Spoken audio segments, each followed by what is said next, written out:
to Still Figuring It Out. I'm Lisa. And I'm Maddie. And today we're going to be talking about something that I think evolves as time goes and changes, and that is forgiveness. I know that's a delicate topic and something that affects everybody, and we just wanted to share our mindsets with you on forgiveness and see if you guys have any input that could help us grow, and if we have any input that could help you guys grow. Do you think people change is, I guess, the real question. I say 90% of people do not change. Oh god, I thought you were going to say do change. I was like, no! No. 10% of people might surprise you. They might be like, oh, I actually do change, and then they follow up with their actions. And I am an action girl. Yeah. So I think 10% of people do change, and they reflect that within their actions. And I'm an action girl, so I love to see people's actions, and I make a lot of my decisions based off of people's actions. But I ultimately do not think that a lot of people change. Like I said, 90% of people don't change, and it's really up to your discretion about whether or not you let people from the past back into your life. I'm of the mindset of, you fool me once, you do me dirty once, you will never have to fool me again. Like, I will never let someone tell me twice or 3 times that they don't like me or they don't value me. Yeah. Because in my I take all of my relationships, platonic, romantic, whatever, like, very seriously. And if somebody tells me that they're not taking their relationship with me, like, seriously, I don't care if you're just my friend, like, it's serious, okay? Unless I have already, like, been like, oh, she's just somebody that I'm just gonna go to the gym with, or I'm just gonna go to the club with, like, you know, like, sometimes you have designated friends, but for the most part, like, my friends are my besties. Like, if you're not taking it seriously either, then you got to go. That's a really good point to bring up, because a lot of friendships fail a lot because, you know, I was talking to somebody, she was like telling me about one of her like friends who wronged her or whatever, and it was interesting because she was like, I can't go back to this friendship because I know I'm gonna give her 100%. You know how you talk about having your casual friends, like your friends you just kind of go out with, you don't expect to be super close, like you always have to have those types of friends, right? But she was saying, like, I'm not capable of having those types of friends. Like, my friends are my friends, I will fight for them. And if they can't do the same for me, like, it puts me in an uncomfortable position because it's like, I'm gonna invest everything because I can't help it. And that's something I had to learn because I wasn't able to do that either, and my feelings would get so hurt when people weren't, like, reciprocating, when I was always inviting people out, like, inviting them to meet other people, and I'm trying to introduce you to everyone I know so that you can also win, but I'm not seeing that same energy reciprocated. Like, that hurt, and that was something that I was going through last year that, like, you know, I was telling you about, and I was like, you know, me and so-and-so have been friends for such a long time, but she's just not, like, you know, like, it was very much I had the, oh my god, you're my best friend, so I'm going to introduce you to everyone I know, but she had the mindset of, like, oh, she's introducing me to everyone she knows, but I'm going to make that person my bestie and exclude her. And as the person that introduced them, I'm like, what the fuck? Why would you do that?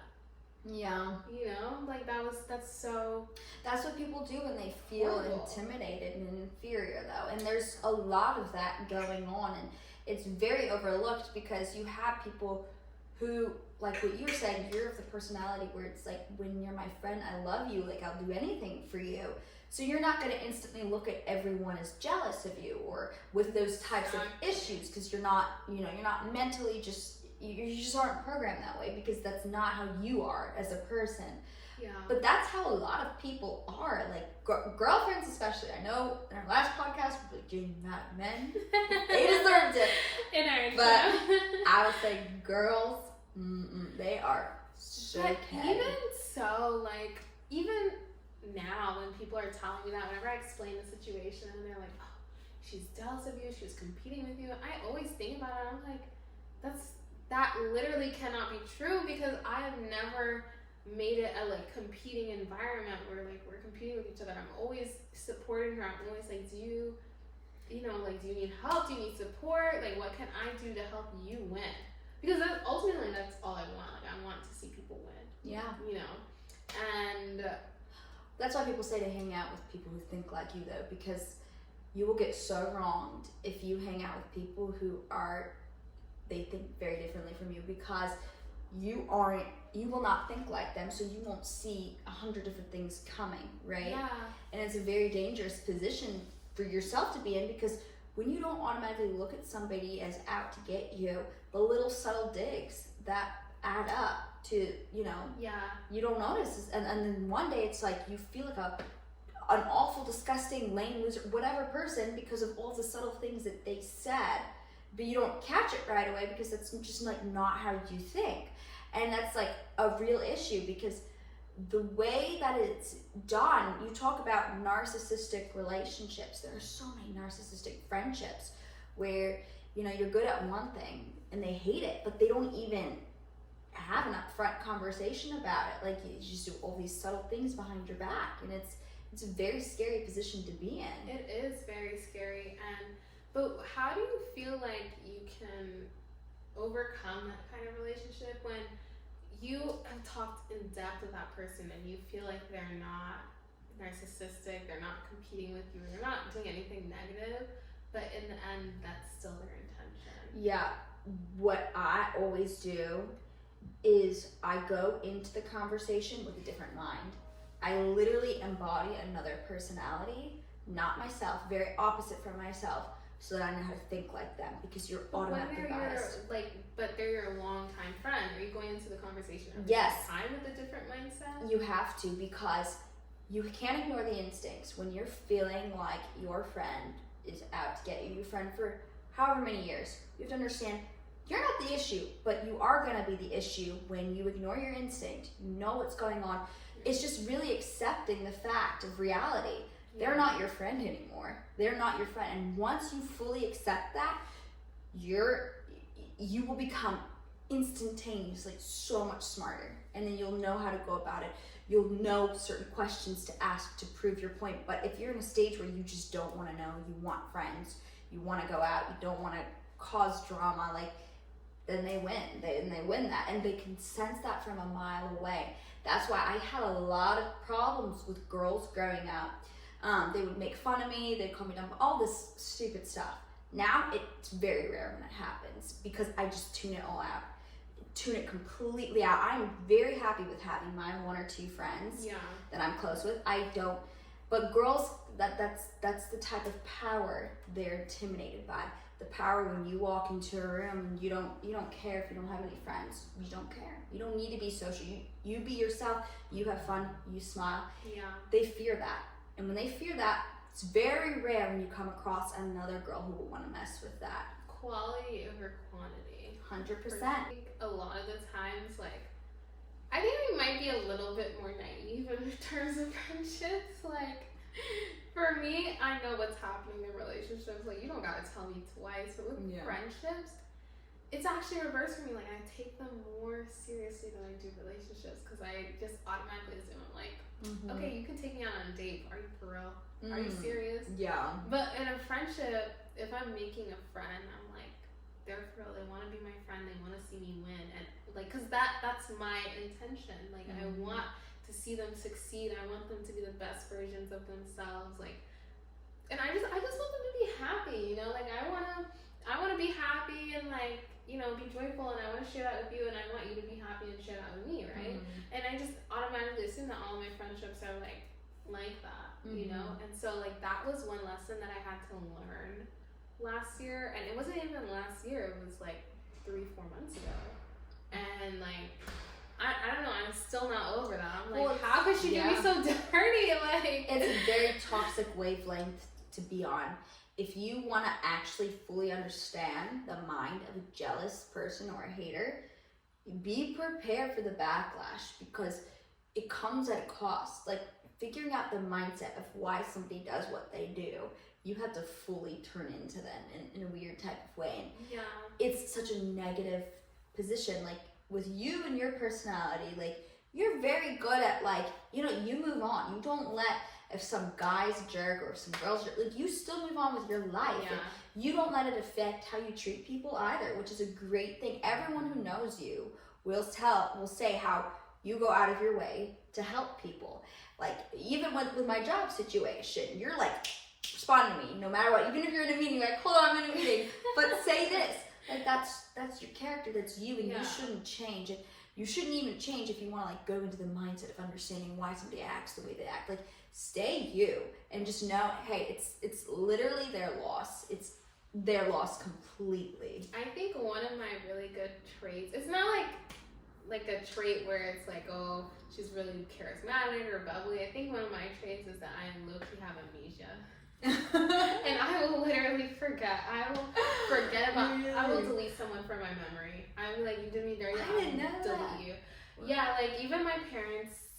My parents are very much aware. Like my family members are not safe. I don't remember half of them. My parents are like one of 7 on my dad's side, and then like one of 7 or 9 on my mom's side. So there's like plus half siblings, you know. So there's a lot of people, and so my parents know like if I don't interact with someone a lot, I just automatically delete them from my memory. It's not like it's like a conscious thing, you know. It's just like I haven't seen you. Sorry, you know, like it's unconscious. Like I gotta make room for new and more memories, you know. And so like even with a lot of my dates and stuff, like I'll have friends be like, oh my god, remember so and so, and I'm like, who?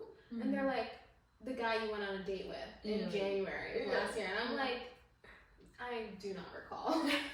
I literally don't remember. Yeah. And so like got a lot going on though. I do. I'm booked and busy, but that's a good thing. You shouldn't like.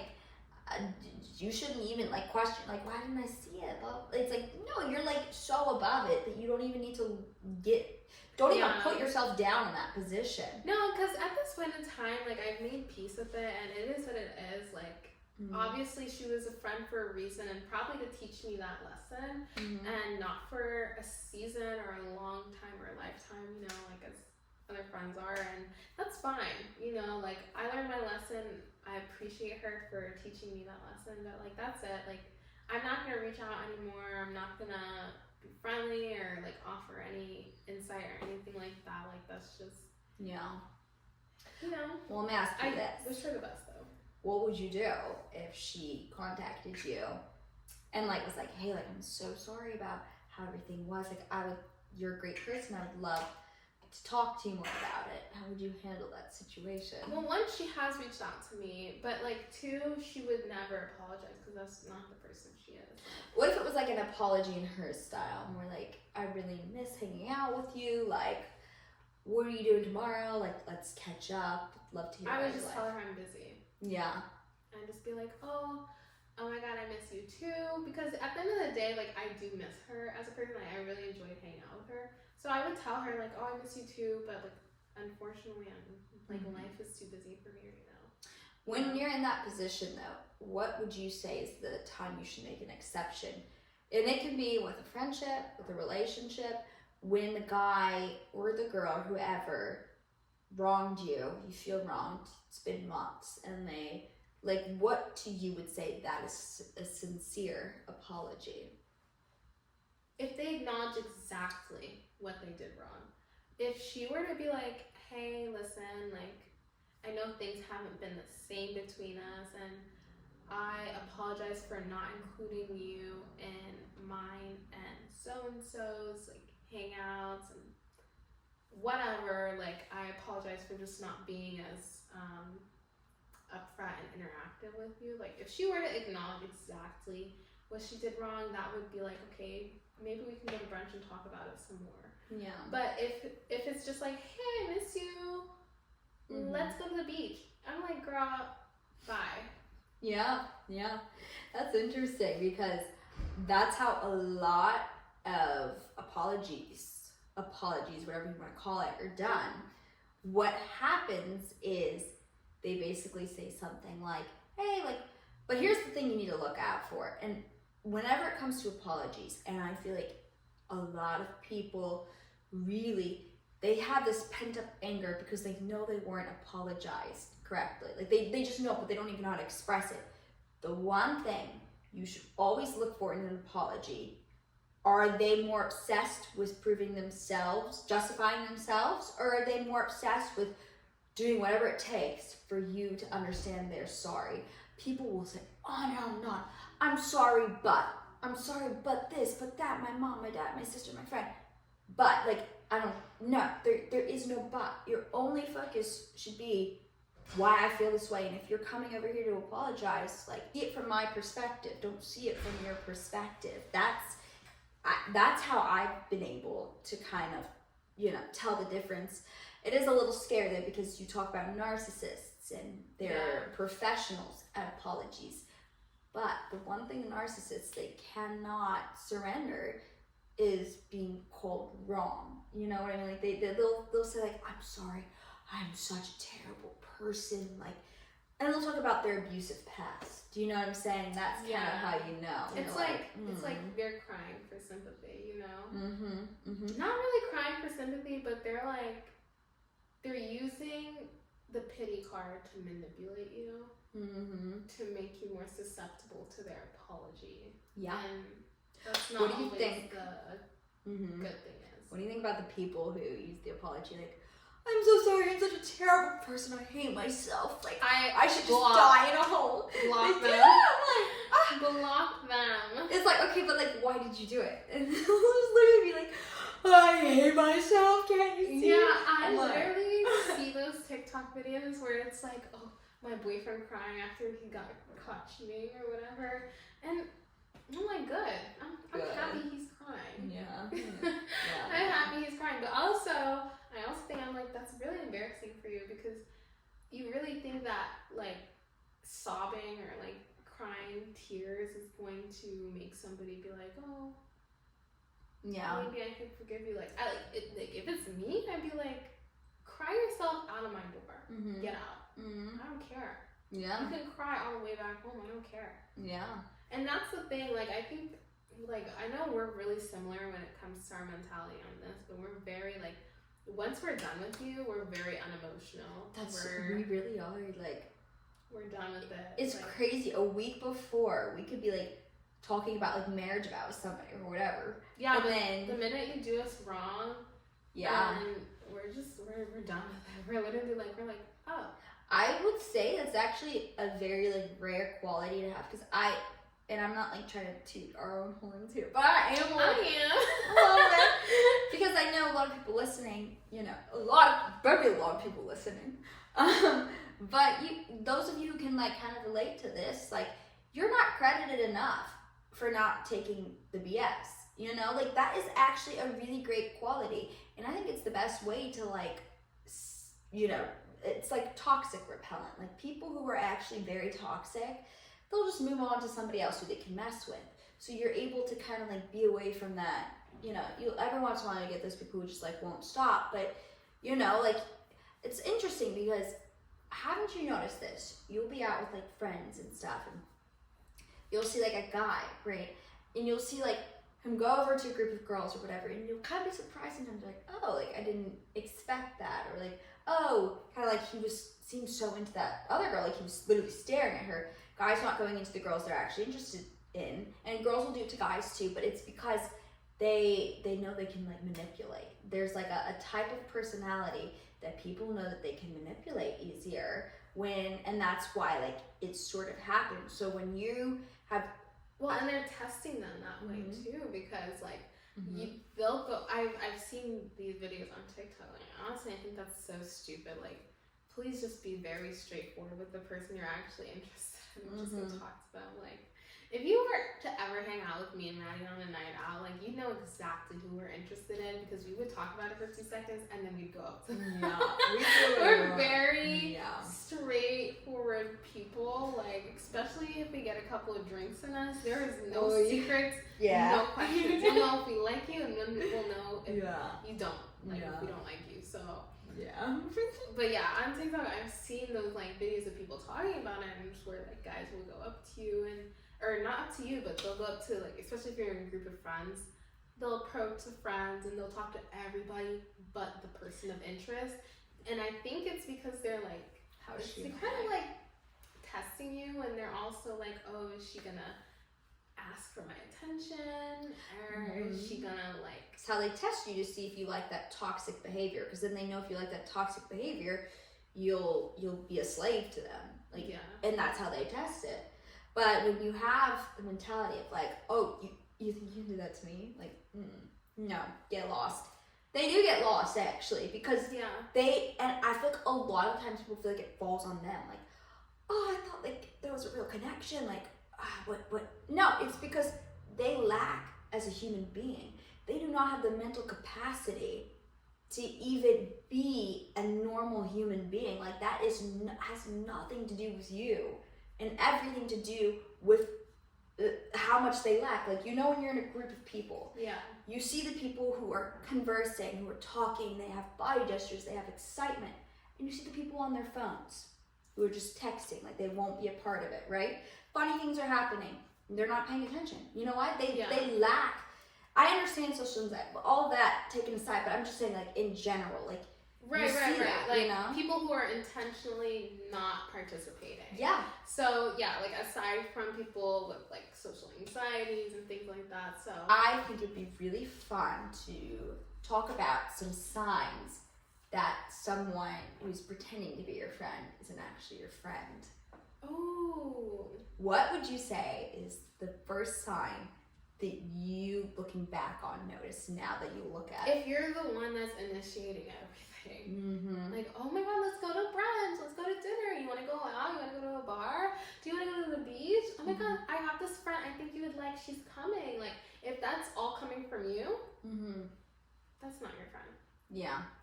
I'd say when I noticed is when you're going through a hard time, do they keep track of it? Do they check up on you? Do they, or do you have to go through a hard time? When they talk about themselves constantly, do they ever talk about you? Ever ask you questions about yourself? Like, check up on you? Right. Because if they're hanging around you so much, like, they like your personality. It's just they don't want to know. Why don't they want to know, though? It's because the more they hear about your pains, they don't want to feel sorry for you. Why don't they want to feel sorry for you? Because they compete with you. They don't want anything. It's just, that's kind of something that I really look at too, as far as like, and I feel like a lot of people, those are really good hints for people to look out for. Like, are you initiating? Do they check up on you? Like, those, Right. I feel like a lot of just like knowing that a few years ago would have really helped me with my friendships. Yeah, and I also want to mention, if I know that sometimes we idolize or hype up friendships where you don't talk for a really long time and then it's just everything is all the same. Like, I think you need to have some sort of cadence to talking with your friends. Like, it doesn't have to be weekly, it doesn't really have to be monthly, but as long as you guys are both on the same page. Because if you, like, for example, in one of my old friendships, we would go from like, like, especially after graduating and everything, like, we would not talk really unless like I was in the same city and it's like, oh my god, let's hang out, like, we're both here, and like that's all fine and stuff, but it didn't allow for a quality of friendship for us to both be secure in that. And I think that really allowed for like the deterioration of our friendship to start happening, and for it to kind of just become more transactional. That's a really good transactional. Yeah. That's a very good thing. Like, when they do something nice for you, do they expect something nice back? Or, you know what I'm saying? Like, I think that's a really interesting way of looking at it. Like, with the friendships. Yeah. Do they expect something? Like, I mean, I think it was more transactional on her end because I wasn't expecting anything, like, no, as the initiator. But on her end, yeah. Yeah, like, as the initiator, I was like, our friendship, like, that's enough. Like, she's I thought she was one of my best friends and whatever. Yeah. But now it's like, it seems very transactional because I was doing a lot of things for her. Yeah. Another interesting one too, aside from like, how do they treat you around guys? Like, I feel like that's so middle schooler, but it really doesn't change when you get older. But another one that I like really like is how comfortable are they around you? And when I say comfortable, I don't mean like crying, like all that you should have in a friendship. But how comfortable are they to get mad at you? How comfortable are they to say really rude things around you? Like if they don't have those like automatic, like whenever you're hanging around a person, you should, I don't say you should walk on eggshells, but you should always want to be respectful. You shouldn't feel so entirely comfortable 24/7, like you just have them on lock. You know what I mean? Right, like you shouldn't be like, oh, you look fat. Like I feel like there's a certain level of tact, you know, like that's just not, I think that's just not how we interact in our friendship, you know, like if it's something as like mundane as like, oh, I just don't like that outfit, I'm sorry. Yeah. Like, you know, like there's, you know, a way to say it. Yeah. But if it's like, especially if it comes to things serious such as like jobs or whatever, like I think it's honestly, I think it's just being sensitive to the other person's feelings. Like I think that's what we're talking about here. And I don't know, if they're not sensitive to your feelings, that means they really don't care. Yeah. Which is a big red flag. Another, like, do they compliment you? You know, like, yeah. Like, I've seen that a lot in friendships where girls will just get on about their own appearance and then will say nothing to their friends. Like, you know what I'm saying? Like, yeah, that happens. And it's like, you don't care if you get compliments one way or the other, but to feel that support and that, like, cheerleader type of friend, like, you know, are they doing that? Or are they just more quiet, you know? But on the flip side, I've actually seen a lot on social media that girls who compliment too much. The fake ones. But when you're in, like, a friendship with them. Yeah. Or you say... Like, or it's maybe it's not even complimenting too much, but it's, like, the way they compliment. Oh, yeah. Where they'll, like, compliment on things that they're actually being really shady on. Yeah. You know? That's an interesting point. You bring up the whole, like, complimenting thing. But that's what they do in the beginning. A lot of, like, girls will to get close overkill you with, like, compliments and stuff and see if they can get in. But then the second you let them in, they're not.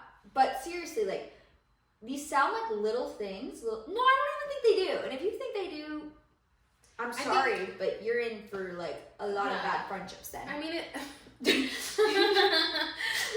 adds up, right? Yeah. Like, but also, I think one message I want to impart is listen to your gut. Like, if I didn't listen to my gut a lot of these times, I don't think, like, I would have had at least a lot of quality friendships that I do now. Like, yeah, I missed one of them, but in my other 4 to 5, like, you know, they're pretty good. And I say listen to your gut, and like I was saying before, like, especially on the compliment thing, if you feel like that compliment was shady, girl, it was.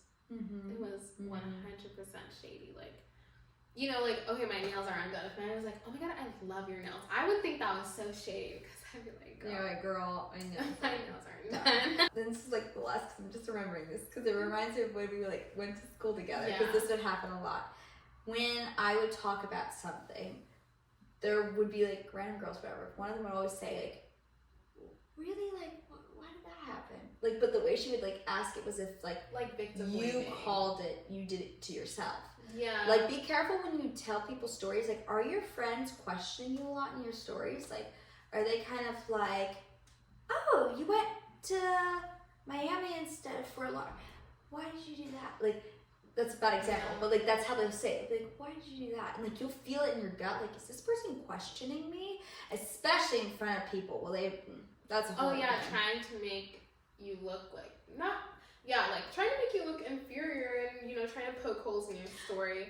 So one thing I would say is to, like, I think one thing I wish I did is I wish I knew what I was comfortable with sharing. So whether that's writing it down or like making a mental list in your head, like just knowing what I want to share with people who are not inside like my close friends group, like close friends and family group.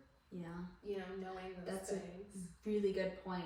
Really good point, because that is actually the biggest thing I think that mean girls will do to pick on younger girls or girls that they're jealous of. They will always get information out of them. Like, you'll feel it in a conversation. Yeah. They'll keep asking you questions like about your family, about what your mom does, dad does, brothers do, like, but they'll be like overkill about their questions. And then at the end, like, you'll feel like, oh my gosh, I've like said so much. You know why? Because they're like trying to get you to be their entertainment. And people will do that a lot. They'll like say things like, I love you, you're the life of the party, you do your cartwheels, like go to your cartwheels. Like they'll say stuff like that. And the best way to handle situations like that is literally you call them out on the spot. Like that's the best way. But if you can't do that, you just look at them and you can give them a look like, what's going on with you? Like you have sometimes you need to give them a look, and sometimes you need to defend yourself in public. But I think that will probably be our next episode, and I'm really excited to talk about that. We keep going on.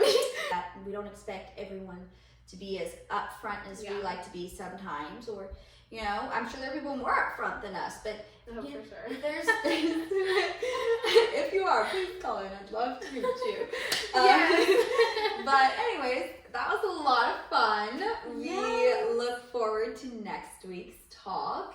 Our Instagram is still figuring it out, _1. And so is our TikTok, and you can expect some clips. Yeah, and everything. before we even launch our next episode, of course, if you ever want to be in an episode, just comment in one of the TikToks or Instagrams, and we will friend you, and you know, we can chat about our next episode and what you want to contribute. Yes, we can't wait to connect with you guys more, and we look forward to you guys hearing from us hearing from you on our next episode of Still Figuring It Out. Bye guys.